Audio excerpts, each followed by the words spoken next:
Australia's high country, rolling snowy plains ending abruptly above the eucalyptus forest. Conditions here are notoriously unpredictable. The daily weather, the snow cover, even the seasons vary dramatically. These mountains have kept a long and lonely winter vigil. In the last 120 years, the exploration and settlement of the high country has gone hand in hand with the development of skiing. Many pioneer skiers were from snow countries in Europe and introduced Australians to the recreational potential of this unique and subtle terrain. Renowned outdoor enthusiast Paddy Pallin has discovered some of the special qualities of the mountains. A lot of alpine country is jagged peaks, but we've got no jagged peaks. It's very ancient, very old country, and it's all rounded contours, so there's virtually every bit of the snowy mountains is skiable, and that's what makes it so wonderful. You can climb anywhere, go anywhere, come down nearly anywhere.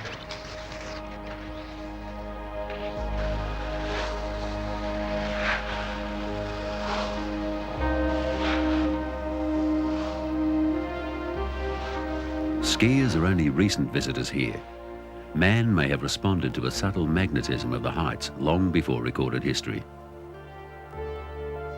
The story begins with the summer gatherings of Australian Aborigines high on the Bogongs. But Aborigines never inhabited the very high country in winter. European explorers first saw Australian snow in the 1820s. Hume and Hovell sighted what we now know as the Snowy Mountains, naming them the South Australian Alps. The European image of alpine mountains never matched the Australian environment. In a country that is mostly desert, snowfields are a paradox. Brightly coloured tropical birds thrive in the high country. The screams of cockatoos foretell blizzards, and even the vegetation seems somehow wrong for an alpine region. One of the most wonderful and beautiful things in the world is a snow gum. And there are snow gums only in Australia. In fact, there are broadleaf trees above the snow line only in Australia. In other countries, there's the pines who are built for the snow, but the snow gum, the eucalypt, is a tropical tree that somehow got by accident into the snow. And it's not very happy in many ways. And under any snow gum, you'll find the tale of past battles with the snow, broken limbs and so on. And the branches all gnarled and twisted with the weight of snow on them. And yet it's a very beautiful thing.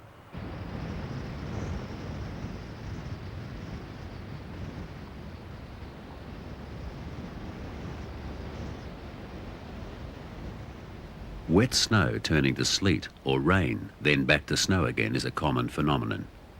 Snowfalls can occur at any time of the year, and the length of the season varies greatly. In winters where the falls have been heavy, the area covered by snow is roughly equal to the total area of Switzerland. Those parts of the Great Dividing Range which get substantial snow are above 1,500 metres, but a universal snow line cannot be drawn. Local conditions vary and snowfalls down to 1,000 metres are possible. Someone who's able to compare European and Australian conditions is stonemason and cross-country skier Cora Grunsund, who came here from Norway in 1952. Cora has spent more than 30 years in the mountains. I'm still saying to people out here and back in Norway that I've never seen so much snow anywhere else. I never saw so much snow in Norway as I've seen out here or over at Gettiga.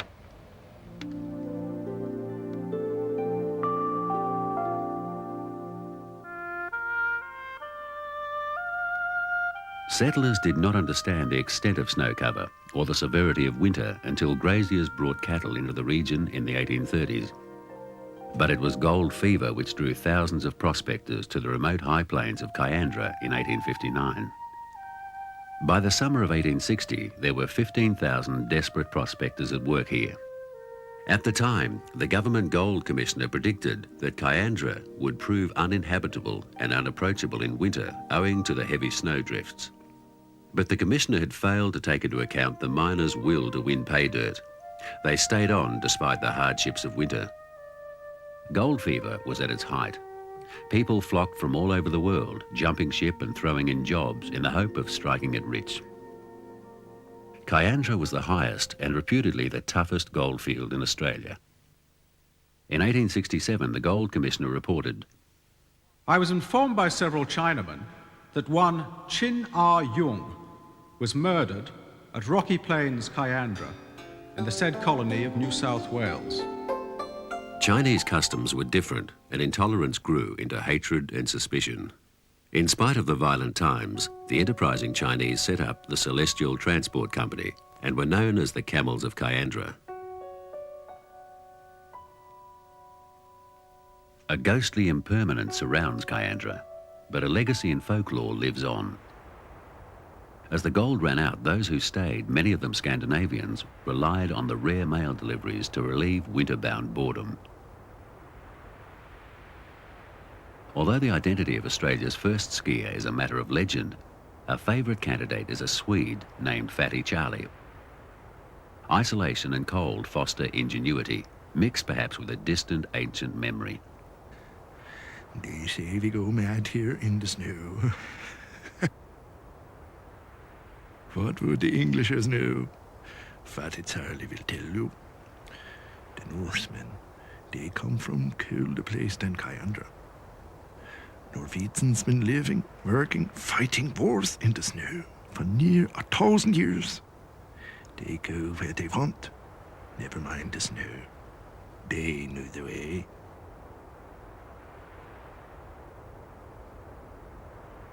You gonna sit around, can't work, can't get warm, just watch the snow fall, waiting for the mail? You go crazy.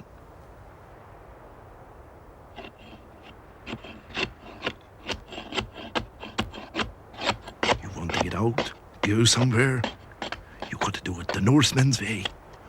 You gotta have the snowshoes.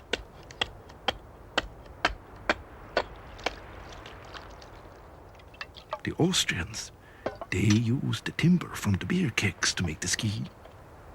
Me, I use the paling fence.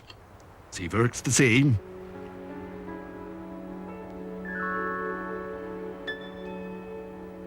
If the Northmen can do it, the Swedes can do it too. Fatty Charlie will show them.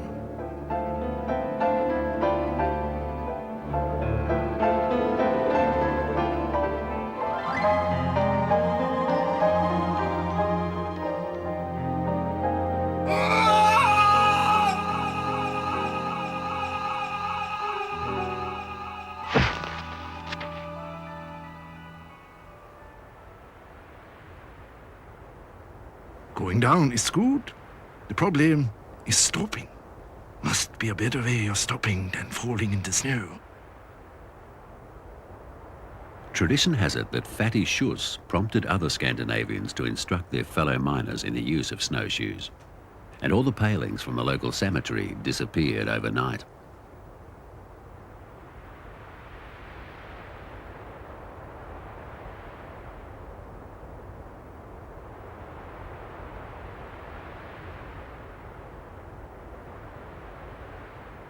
The problem of stopping was partly solved by the use of brake poles, which were sat upon to control speed.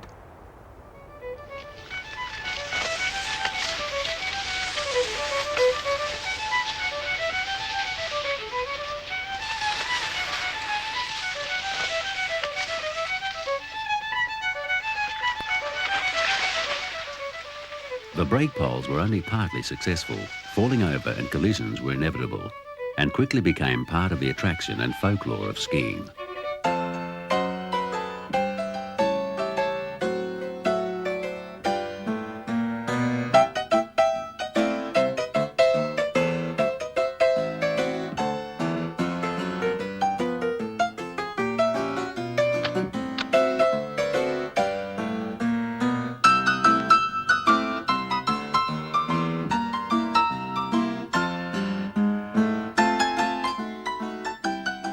Photographs of the Kiandra snowshoers quickly became famous and included the skiing postman. They were taken by Charles Kerry, who was born near the snowy mountains.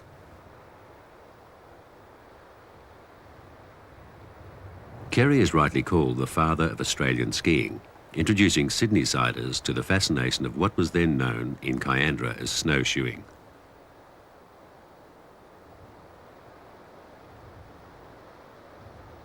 His energy and sense of adventure using heavy glass plate cameras in the snow have left us a unique record of the Kiandra Snowshoe Club carnivals. The carnivals were social and picnic events, and although there is some dispute due to the lack of accurate records, the club may be older than the Oslo Ski Club, founded in 1877, making Kiandra the first recreational ski club in the world.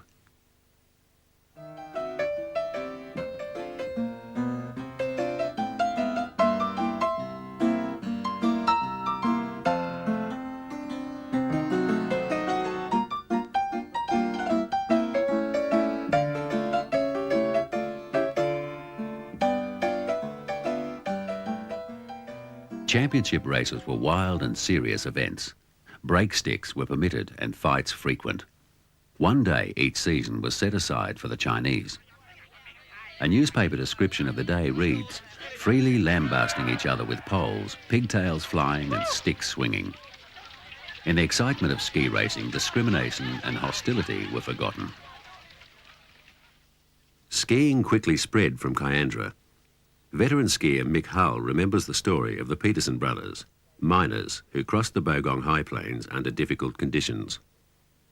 They stayed the night with the Brandy Creek miners in midwinter. They were living in dugouts and sluicing the gold through the winter.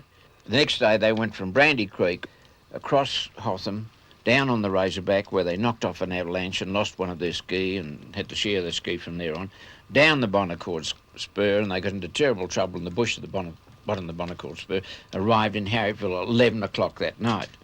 Stayed with some miners, had a few grogs and went back next morning. It was just a nice weekend. The year was 1900. Skiing appealed to a prosperous and socially conscious population. City folk were fascinated by the idea of speeding down hills and the whimsy of falling over in the forgiving snow. Humorist and artist Norman Lindsay captured these feelings in his Blue Gum Bill cartoon from the Lone Hand magazine in 1909. The entire state parliament attended the opening of the Kosciuszko Hotel, a place which holds childhood memories for Olive Lamble, whose father was the manager for 6 years. Well, the hotel was a wonderful place, really, and looking back on it, I realised how unique it was. It was big and commodious and had everything that was needed for all those guests who wanted to ski. It was built for people who were motoring in those times. The NRMA, the main roads, and all these people were getting together in the interests of motoring. And they had a long line of garages up the back, and the stables and the coach house. And there was everything there for a mansion. There was a little dining room for the chauffeurs. People used to say it would never pay. It was a white elephant, it was a mansion in the snow and that sort of thing. And they didn't like the idea of building a place above the snow line, but because they hadn't realised what fun could be had on the snow. The Australian public had to learn all that. And the excitement a lot of people had when they first saw snow. They'd arrive and there was no snow. And then they'd be very disappointed, but up in the ballroom perhaps, or in evening dress. And then somebody would go and pull up your blinds, and the news spread. Everybody rushed to the window to have a look at snow falling, and then they'd go out. They couldn't resist, to go out and see what it felt like.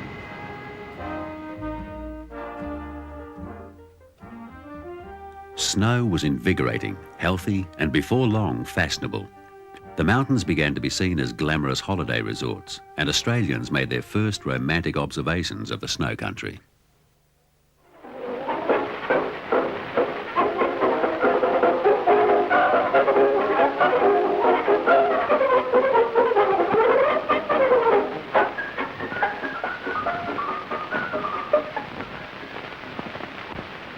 Mount Buffalo, Victoria's snowground, the St. Moritz of Australia, where nature spreads herself in a national gallery of pictures, every picture telling its own tale. Sunshine and shadow, lights like that, what pictures. The windows of Mount Buffalo are indeed magic casements. Snow holidays began and ended at the Kosciuszko Hotel or Mount Buffalo Chalet. They were as much about getting there as being there, and as much about being there as skiing. The Mount Buffalo Chalet was built for a decade before real skiing began, with the arrival of skis imported by Hilda Samsing, the Norwegian manageress. The skiing was restricted to local slopes called slams. It was considered a real achievement to negotiate the Grand Slam without a fall.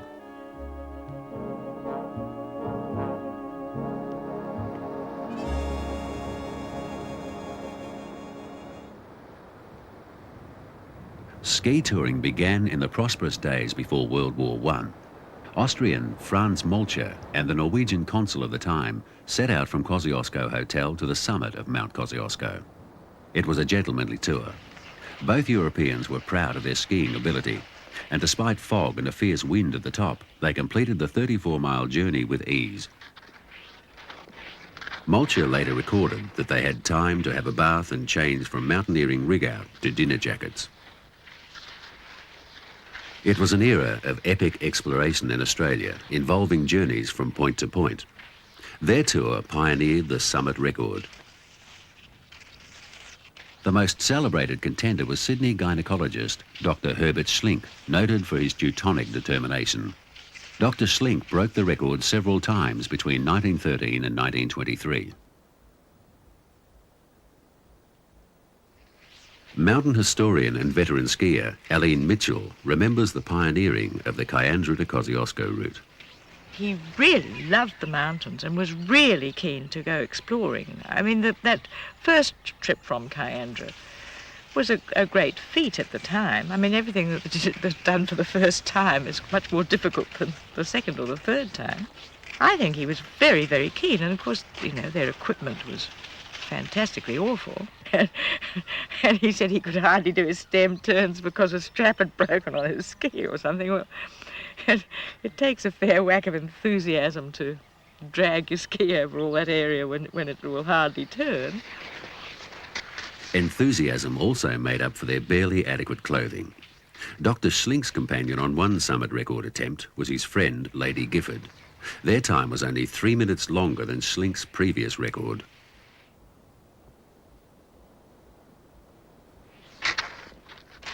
Lady Gifford later recorded in her diary that Bertie had been horrible to her.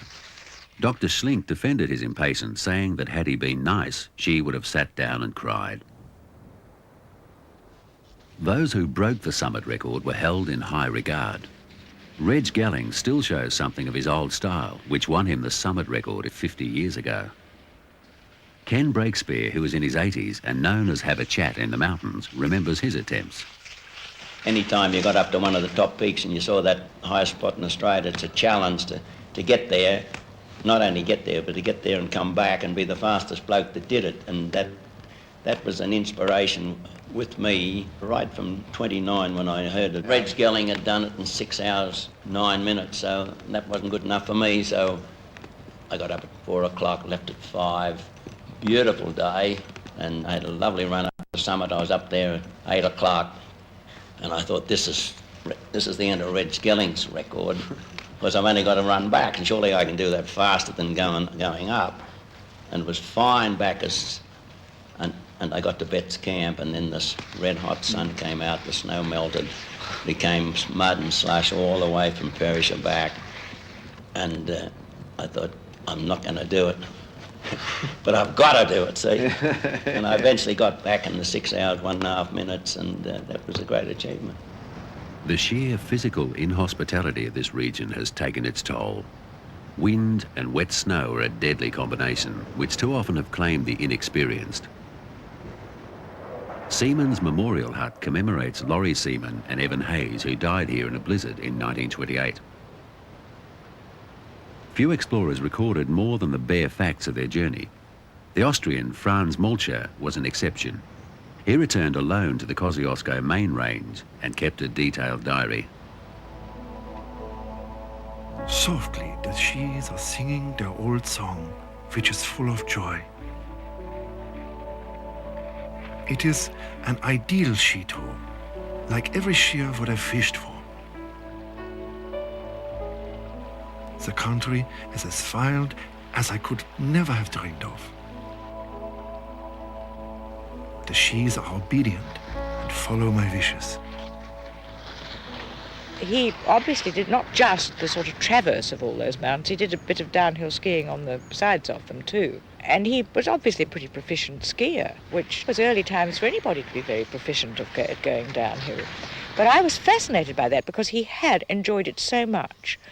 And of course he broke all the laws of skiing on his own and going down odd places on his own. I think that is a real landmark because he wasn't just going from one place to another. He was enjoying the skiing and enjoying what he could see and everything. It was marvellous, really. A soft wind blows up and down so that the clouds are at one time plunged into bright sunshine and then again into dark grey. In front of me, there is the most beautiful, perfect view which the Australian Alps have to offer. Steep, snow-covered ravines run down between the sharply protruding rocky ridges towards the first trees, the output of the primeval forest. Regrettably, I am leaving these mountains. I will never see them again in their supernatural beauty. Franz Molcher carried his experience back to Europe. In the 20 years that followed, equipment and skiing methods from Austria found their way to Australia with overseas travellers. Australians were introduced to shorter skis, metal bindings and equipment unheard of before. The thrill of control at speed became the pursuit of an eager, leisured class, although getting up the hills still meant walking up. Alpine life soon catered for high society. There was romance, a unique alpine elan, as well as the skiing, as skiing was known then.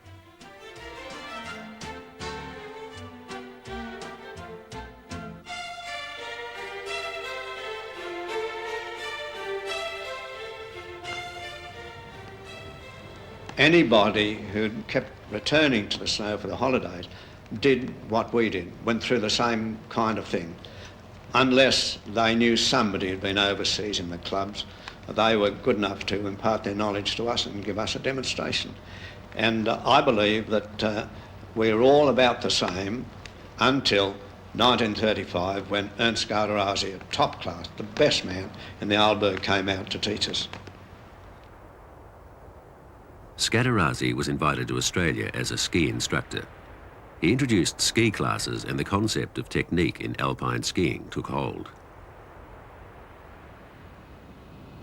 I think I was not only a teacher, but we became in the first year already great friends. And it was a big happy family everywhere. And especially the second and third year when I came back, it was a reunion with friends.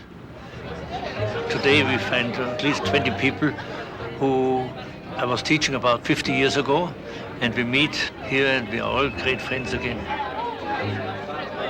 Happy Gramsham. Yeah. All that lovely food. What about that? Because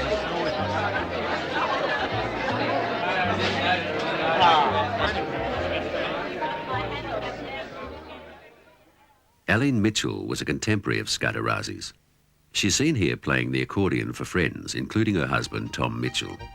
Tom was a driving force for political recognition of the potential of snow resorts in Australia. Aline recalls how Ernst Garderazi impressed Australian skiers. I had my first 2 weeks at Buller in 35.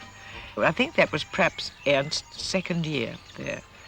And yes, they all thought he was absolutely magnificent. He'd get the beginners out on the slope and he'd just bring his knees together with a sharp snow plough until the skis stopped. And then he'd demonstrate to the people by gently putting his fingers between his knees and opening them out a little bit, and they'd gradually slide off. And he really made people take notice from the way it started.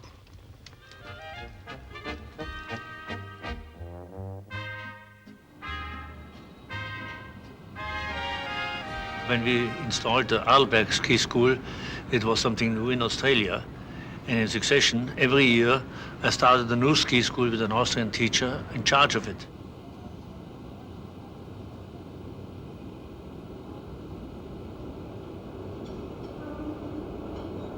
I didn't expect very much because people were telling me about skiing and how the mountains looked like and that the people were all beginners. But I must say they were very enthusiastic and it was great fun. And we became in a short time good friends. And I can say that Australia was a second home away from home. Ernst's skills as a teacher in the 30s were widely praised, and even by today's standards, his skiing was spectacular.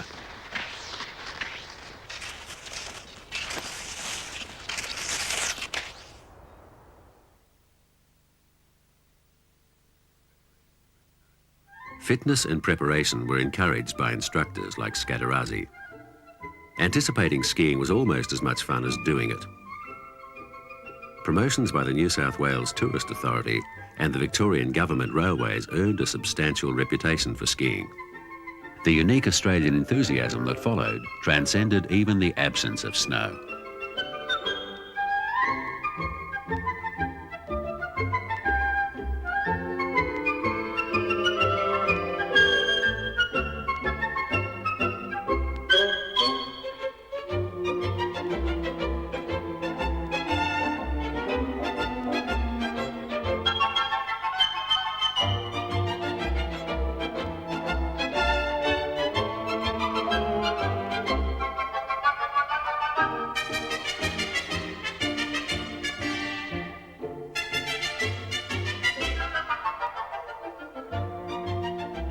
This off-season simulation of the real thing was sadly of little use when eventually there was snow on the ground.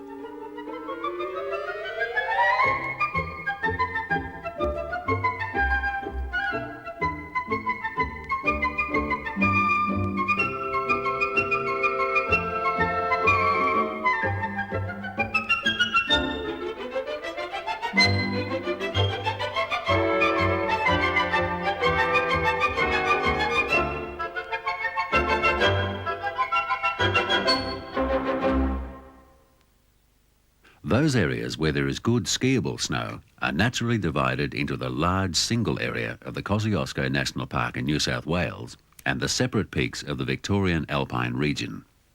Many of the snowfields close to Melbourne can be visited for a day, while steeper slopes and drier snow are the attraction of Mount Hotham. Mount Hotham was very difficult because it was almost impossible to get to it when there was a wind on, because they made one big mistake. They made the road for the summer road, but not for a winter road. And in the winter they had so much snow drifts that it was hardly impossible to get in. Access has always been the crucial factor determining growth in snow resorts. The Mount Hotham Road still poses problems in winter, but the demand continues. The annual Mount Hotham to Falls Creek tour begins close to the village. Jan Havricks 162, Nicole Havricks 163, and John Havricks 164. The tour covers 25 kilometres of the high country. It is one of many such events in the season. Most entrants treat it as a good day's skiing, while for some, it's a race. Watching the start of 4 skiing veterans. Was that springtime you were out there? Mick Hull, Kath McGill and Martin Rommel skied these high plains 50 years ago. Reg Gelling did most of his skiing in the Kosciuszko region. When was that? 1934.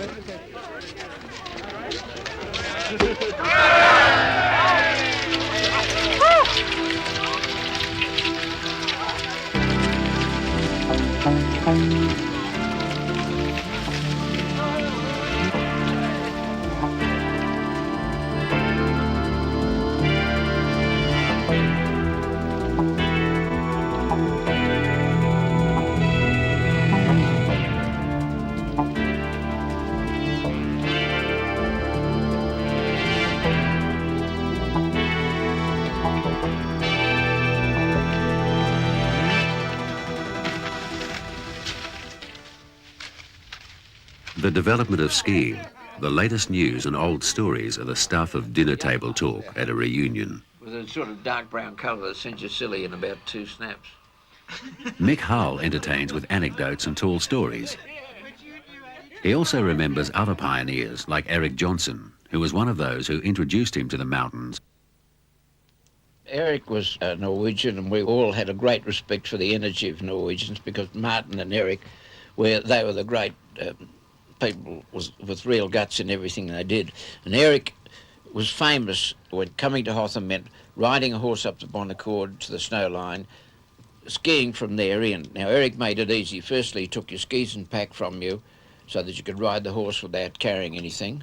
He left your skis at the snow line. He took the packs in on a horse sled over the snow to Hotham, got there at breakfast time, dumped them in the ski room, and he took the horses and held them until the downcoming skiers rode the same horses back to Harriwell. So it was a very organised operation.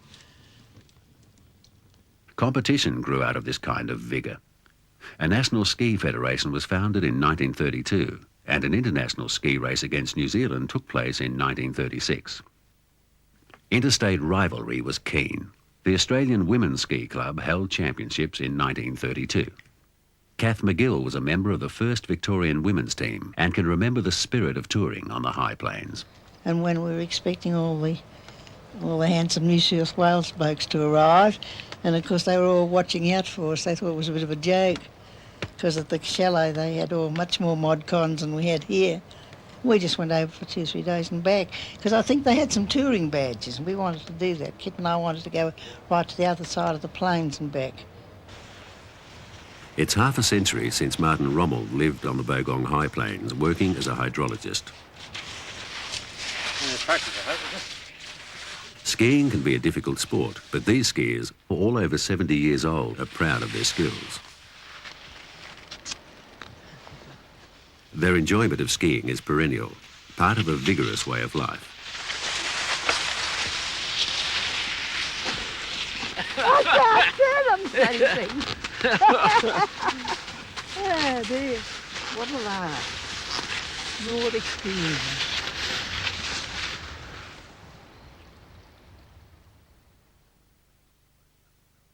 Donna Buang was close enough to Melbourne to attract huge crowds to watch the skiing on winter weekends. The only thing that was any good for, I could say, at Donna Buang was to bring on ski jumpers. And we cleared a hill, and there only about 6 inches of snow on it, we could jump on it. Tom Mitchell was generous enough to give us £25 toward it. That paid for the in-run platform, and we got a number of people try themselves at ski jumping. It was practically a beginner's hill, designed so anybody with any little bit of experience could slide over it and do 6 feet. And they go to 12 feet, they go to 20, 30. And they, fellows with a bit of training in it, would do 60 to 70 feet. And from there on we took them on to Buller, to a much bigger hill. And in the middle 30s, we had 10 or 12 in Victoria who were capable of doing a 30-metre jump, and with a reasonable style. Ski jumping has all but disappeared in Australia. The best-known enthusiast when jumping had a following was Norwegian-Australian Sverre Hotham.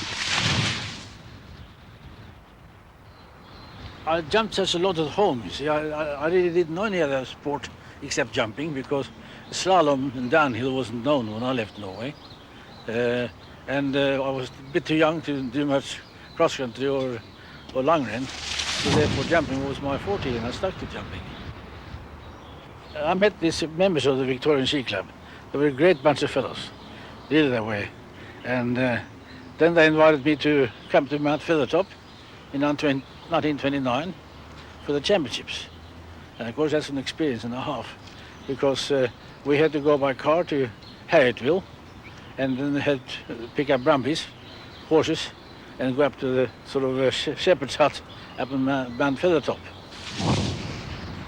The main trouble was that the snow was also soft, and you couldn't get the proper base. And unless you have a very good frozen base, you take a very great risk landing in deep snow. You can make an awful fall, because you really shouldn't really sink in more than 3 or 4 inches. Well, we used to sink in a foot or two.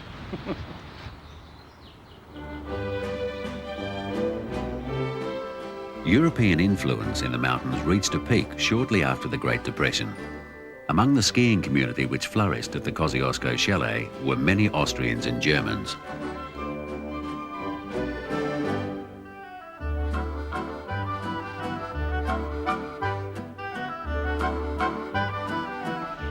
I always always remember Charlie Anton nearly being crowned at the chalet by Patsy Finderson, because we were all getting our skis ready in the ski room underneath the chalet as it is now. It had a ski room underneath it. And Charlie turned to Patsy and said, "You must feel like a foreigner here." Well, that was just about it. They were all talking German except a handful of us, you see.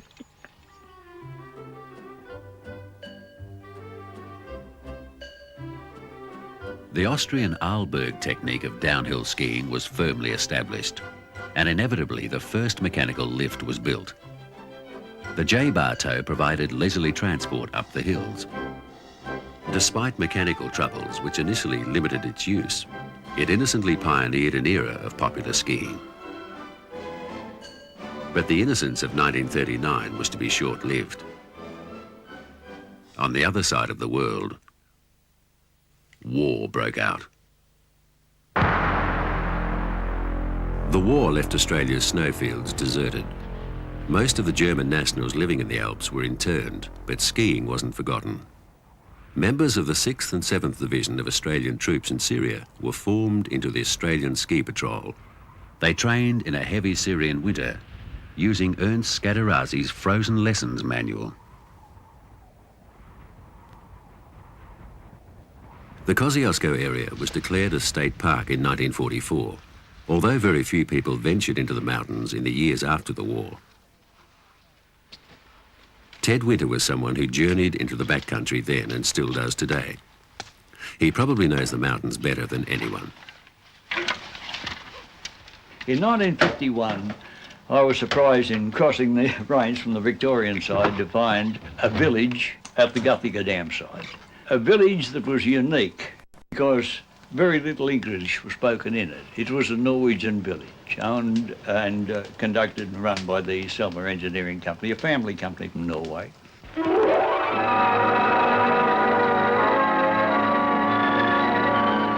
Not many people would care to live and work all the year round on the icy slopes of Mount Kosciuszko. The Guthiga, not far from the summit, the topmost dam of the Snowy River hydroelectric scheme, is being constructed. To do this work, a party of 400 Norwegians, accustomed to living at sub-zero temperatures, were specially flown out and have established their own little community.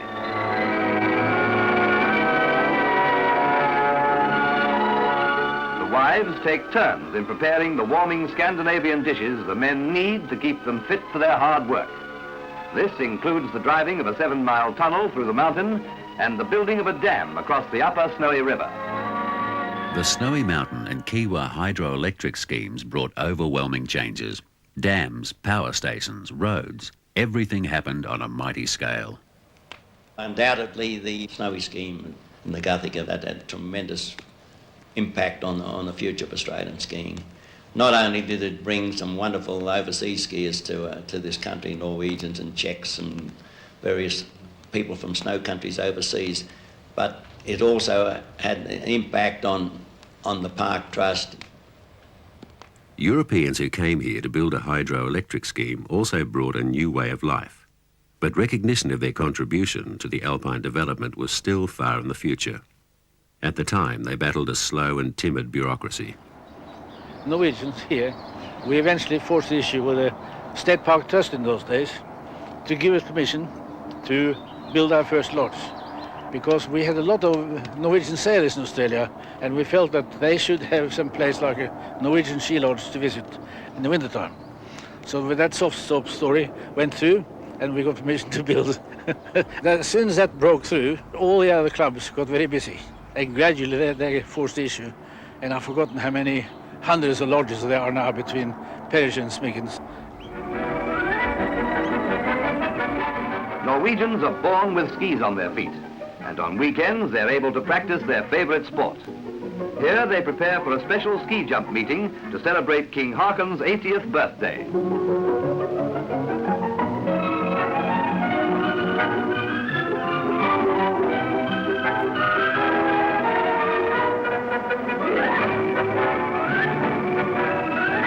The Norwegians play hard and work hard, doing a fine job for Australia. Many of them intend to settle down under with their wives and children.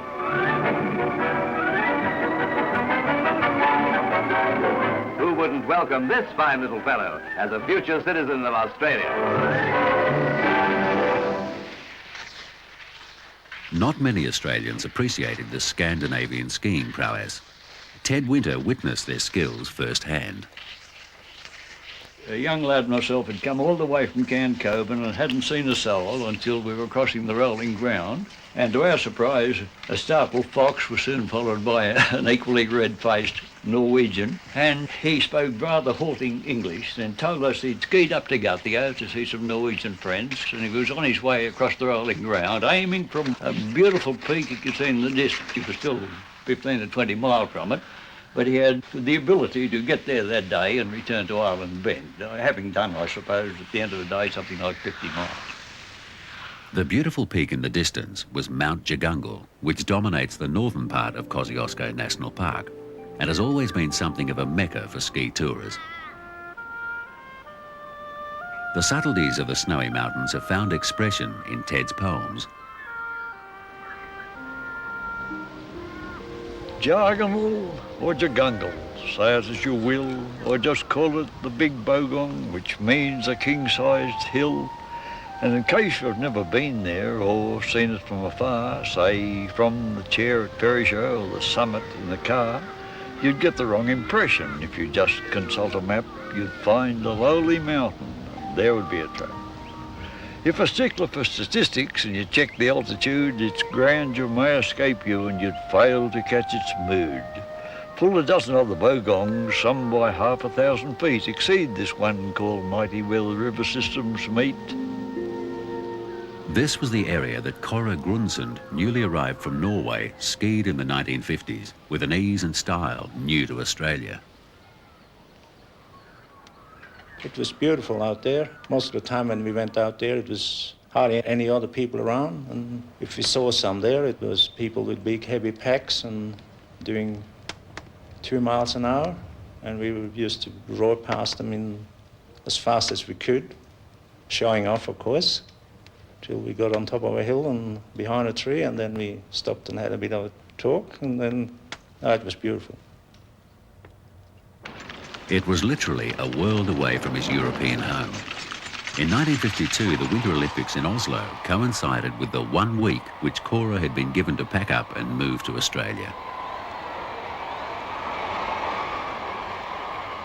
I went to watch the 50 kilometre, and there they said they mentioned 2 Australians, and one was Bruce Haslingden, and they were running in the 50K.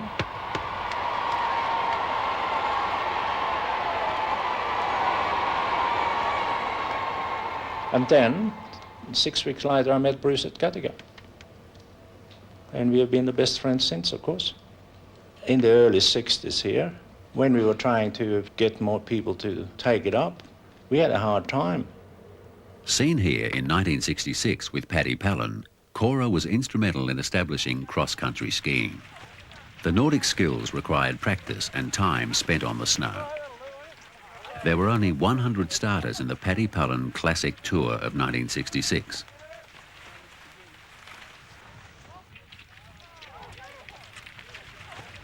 This type of skiing was overshadowed by the boom times in the 60s. Downhill skiing provided T-bar lifts, new runs and fashions, which were a part of the attraction of alpine skiing.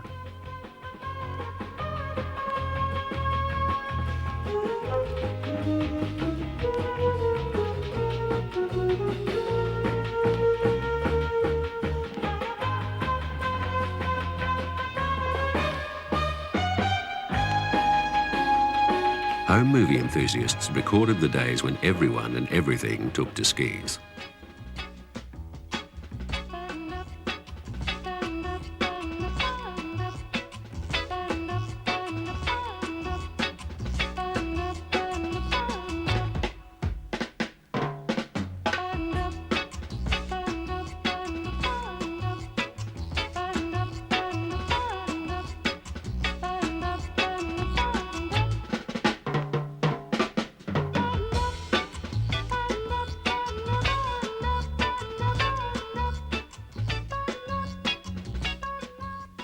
The constant pressure for on-snow accommodation meant ever-expanding villages of ski lodges and hotels. Buildings in resorts reflects another unique contribution of settlers from European snow countries. Stonework dominates the architecture. Cora worked with stone from the beginning. They had started to put rocks on the buildings, but it really started sort of in the big way in the early 60s. As a boy, I worked a little bit with my father back in Norway. He was doing stonemason work, and he always wanted me to learn it properly, but I was never very interested. I was even saying to my wife that it would be nice if my father was still alive and I could have taken him out here and to look at all the work I've done, which he wanted me to do when I was a little boy or when I grew up. I mean, I love it. I'll be doing it as long as I can, even if I don't need to earn money, or I'll still keep on doing it. The character of alpine resorts in Australia is remarkably varied. Each has evolved in response to access, snow conditions and management. Perhaps the most European-influenced village is Thredbo, below Mount Kosciuszko. Thredbo grew through the foresight of Czech-Australian Tony Sponner. It was 1948. I was at that stage Czechoslovakian downhill and slalom champion. I just returned from Olympic Games in St. Moritz when the communist takeover took place in Czechoslovakia. As it happened, through sheer accident, while waiting for immigration in Austria, I got befriended with Australian Immigration Commission, and they got to know my story, my background, and they suggested that they would be able to provide for me position in the mountains and that there is future in Australian mountains in the snow. Tony Sponner enlisted the help of fellow Czech-Australian ski instructors Karol and Sasha Nekvapil to design a ski resort in the remote valley. There was nobody who would trust development in the mountains. At that stage, there was not a bank who would lend money. There was nobody who would underwrite loans for development. It was only a question of luck, finding somebody who had their own money and was prepared to risk it, and find it was great fun taking part in development of resorts in the country. Thredbo was the first one. After Thredbo started, quite a number of other bodies saw the possibility, and then it more or less took off.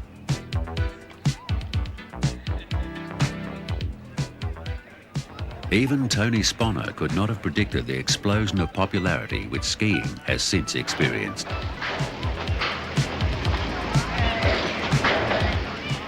Pioneers came to the mountains with nothing and trusted to fortune. Skiers today go there with fortunes and come away with memories.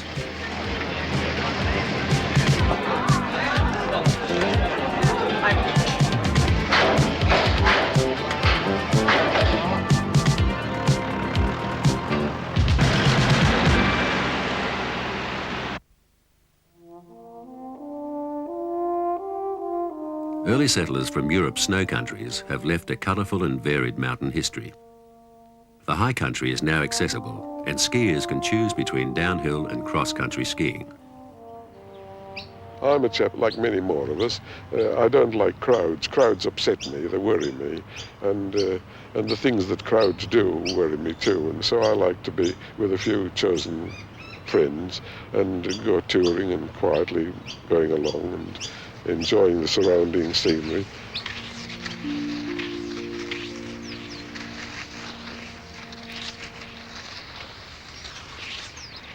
For touring across country, this is an ideal country because there's such a vast areas.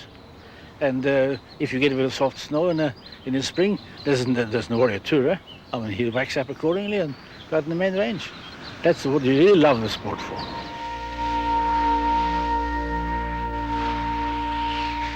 And then the mateship, the comradeship, the way of life of skiing is the other way. When people go on a ski trip, they have to stay together. They make friends And by staying together, they enter a new way of life. Downhill racing gives you the thrill of speed, and really when the adrenaline runs, there's nothing like downhill skiing. You enjoy cross-country skiing, but oh boy, you go in the downhill race and it does something to you.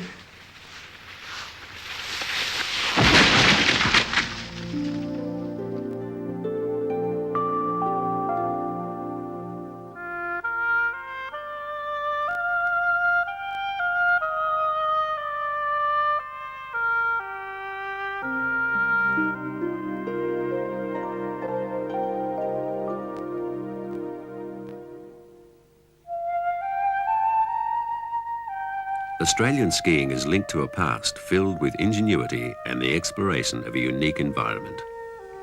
Those first skiers with their brake poles would probably have trouble recognising a modern skier. Or would they?